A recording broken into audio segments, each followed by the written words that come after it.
Hi, guys, and happy Sunday. I hope you are finding this video at the beginning of your week, if it's not on Sunday or Monday, or you just did your check in, because we're talking about meal prep. And I'll be completely honest with you guys that the first few weeks that I attempted to meal prep, I was insanely overwhelmed. I didn't really know where to begin. And so I kind of didn't do it for a while. It stressed me out. I didn't want to think about it. And so now, 3 years into this, I have way more confidence in what I can do quickly, what I can prepare ahead of time, and how I can plan, and also not feel like I'm cooking different meals for me than I am for my family.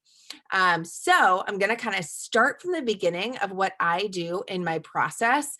I kind of go between Sundays and Mondays just because I am a divorced mom, recently remarried, but I kind of work things around my kids' schedule. So you do you plan around when is a good time for you. You might figure out that like Wednesdays are your best meal prep days. So whatever day works for you. I just like having a day and sometimes two kind of midweek to prepare some staples that allow me to not stress out about cooking meals, allow me to, because I'm not stressing out, stay on my meal plan a little bit better. But where I really start is grocery shopping. And so I go through my process of kind of checking out my fridge. I check out my pantry and see what things that I regularly eat that need to be eaten now, like the chicken that I bought Thursday, like we got to use that. What things will stay for a while? Do I need to stock up on fruits and veggies and things for snacks, just like you would normally do? But we have a large family. So I tend to do that inventory quickly so that I can figure out like what do I need to get started now. For example, I make overnight oats a lot for breakfasts. If I don't eat them, I'll make them for my husband. Whew, I'm so newlywed that that sounds really strange to me. But yeah, I'll make overnight oats for my husband, but I'll use fruit that, if I bought raspberries, you guys know raspberries like don't handle or hold well out over, a few days. So I will, if I see like, oh, those only got a day or two left, I'll make overnight oats for him, for example. But as far as like planning large meals or planning family meals, I think something that scares a lot of people off when they're trying to meal prep is like, I'm not cooking more than one dinner, right? Like I don't want to cook a dinner for me and I then a separate dinner for my family that is like less healthy or something. But then the other thing is like whatever I am cooking for dinner, I want them to eat. I don't want them to feel like they're on a diet or whatever, like keep your husband happy when you're making him dinner. Am I right? So I tend to kind of work backwards in my meal plans as I'm sitting down after I kind of have my inventory of what food I have. Like, I know I need to cook that chicken this week, or I know I'm going to make those overnight oats. Like, I'll make a little note of that, of the things that I need to cook, maybe like green beans or whatever, just have your list. Then what I'll do is have that on the side. And I usually plan 3 fully cooked dinners for the week. And you're like, okay, there's 7 meals. Well, here's why. One, we are both have combined families. I'm giving you a full process here, so bear with me. We have a couple, different households that are combined, and so I really only cook dinner fully out 3 nights a week because there's a couple nights a week we don't have the children. So I'm usually eating leftovers. And then one night a week, we're usually ordering takeout or pizza, or we're eating out or whatever.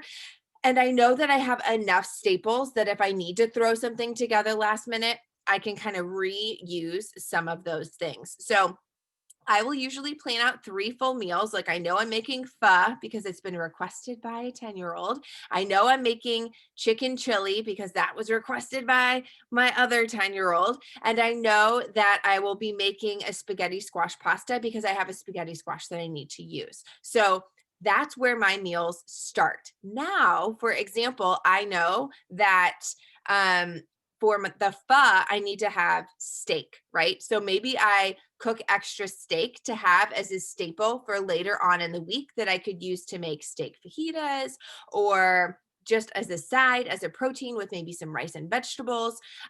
Just in the back of my mind, those are things that I know that I can double up on the protein in that recipe, cook double the amount of protein to keep as a staple for maybe a lunch. So maybe I write steak or a steak fajita in my lunch category.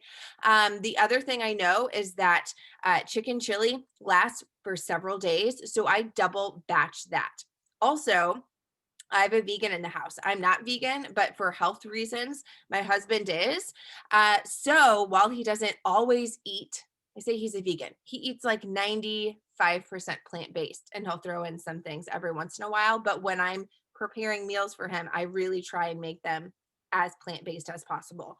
So the other thing I do is try and figure out like what meals can I make for the family and for him that don't really require a lot of extra work, and I don't feel like I am cooking those two meals. And chili is one of those things because it's really just the protein that I'm substituting. Now, I might make two chilies at the same time. I might make a tomato based chili or a cream based chili, or a chicken chili is usually like the white chili that has more of like a chicken stock, or a regular chili that has more of like a tomato base. You do you. I'm not trying to create your meal plan for you, but I'm trying to kind of give you my thought process so that you can kind of figure out what would work for your family. The other thing that I mentioned that I would do something similar like that is I have a spaghetti squash. So my family loves pasta. We eat pasta all the time. But in me trying to eat less carbs, or maybe I want my carbs, like I want a kombucha that night instead of having the pasta. So I sub my carb out for a vegetable serving of maybe zucchini or spaghetti squash. Well, I also know that cooking a little pasta on the side, and maybe I have spaghetti squash and the family has regular pasta, that doesn't really disturb our family meal. It doesn't really change anything. It gives them the option. And it also shows my children that they have the option to choose this option that includes an extra vegetable. That wouldn't you like to eat a vegetable that you can't taste, especially when you're 8, right?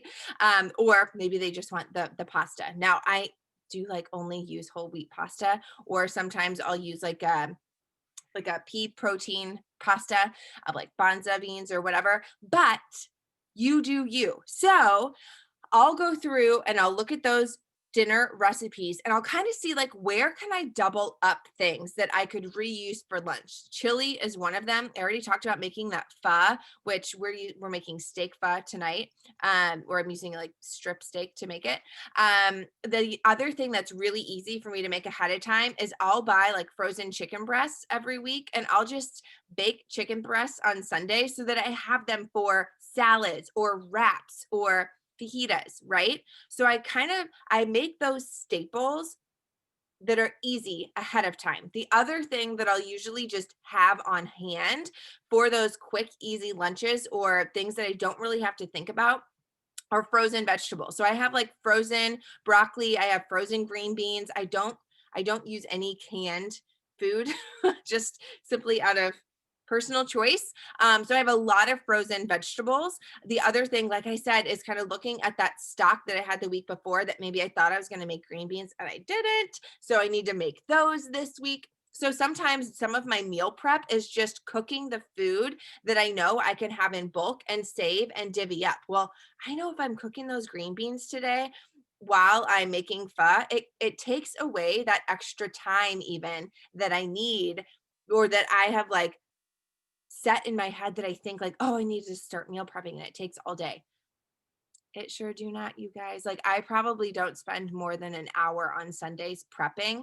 And usually that prep time is combined with what I'm already doing for my family. So kind of having my lunches and dinners pretty set, then I move on to breakfast.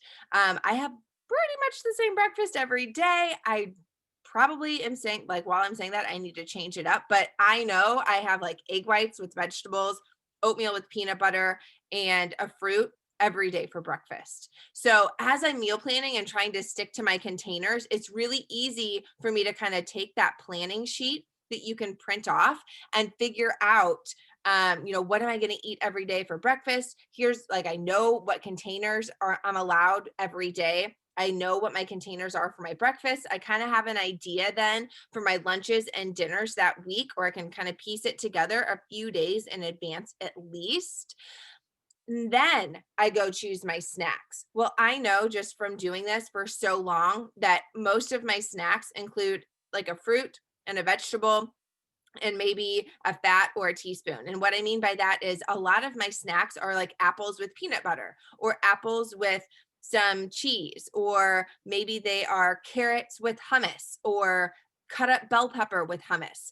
I tend to do pretty similar things as far as my snacks go, just because when you find something that's easy that you can stick to, like, and we're doing this forever. The other thing I do, I know I usually have my Shakeology. I'll usually have that as a snack. On occasion, I'll have it for breakfast. On occasion, I'll have it just because I'm like short on containers somehow. Depending on what program I'm doing, sometimes I am eating so much food that I'm like, I struggle getting it all in.